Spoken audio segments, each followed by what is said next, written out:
これから Web クラスでの成績についてご紹介します。Web クラスでは実行したテストやレポートの点数を確認できます。教員の設定で点数を公開していない場合もあります。それでは実際に成績を確認する手順を詳しく見ていきましょう。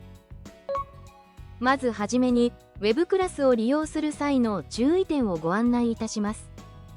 Web クラスでは PC やスマホ、タブレットで複数のウィンドウを同時に開くことはできません。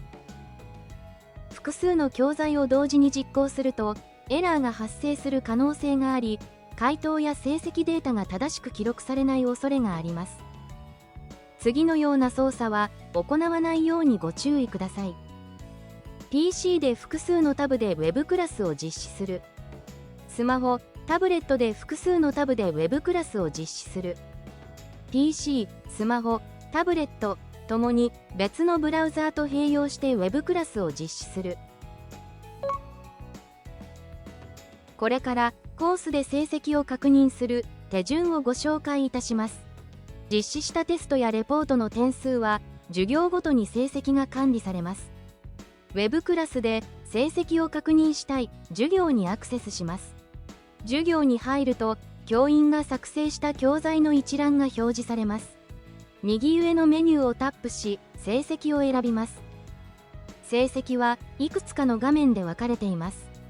集計をタップするとテストやレポートの点数を確認できます。得点の平均得点などをタップすると複数回実行したテストやレポートの場合、平均点などに表示を切り替えることができます。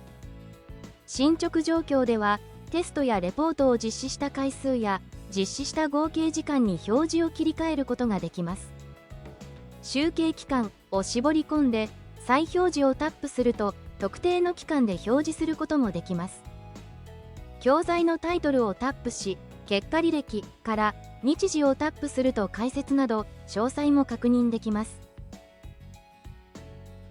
2の状態はまだ未実施であることを表しており、0の印は教員がまだ採点していないことを表しています。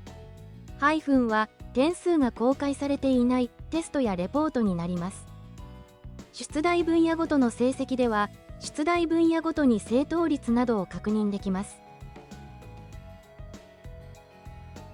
その他にもテスト結果や e ポートフォリオコンテナ評価分析、スコーム教材を実施した場合の成績の確認ができます。今度はダッシュボードから成績を確認する手順をご紹介いたします。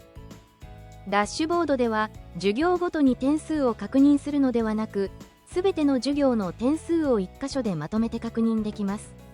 テストやレポートの実施状況が一覧で確認できるため、課題の提出忘れを防止できます。ダッシュボードにアクセスするには、時間割画面でダッシュボードをタップします。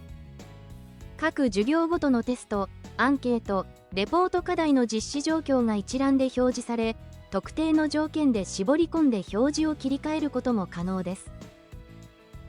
締め切りが設定されている教材には、締め切り日時が表示されます。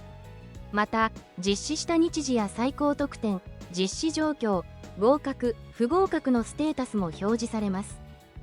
授業名をタップすると、その授業にアクセスすることができます。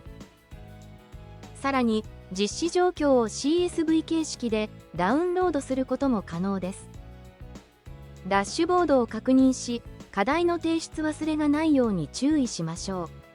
以上で Web クラスでの成績についての説明を終了します。ご視聴ありがとうございました。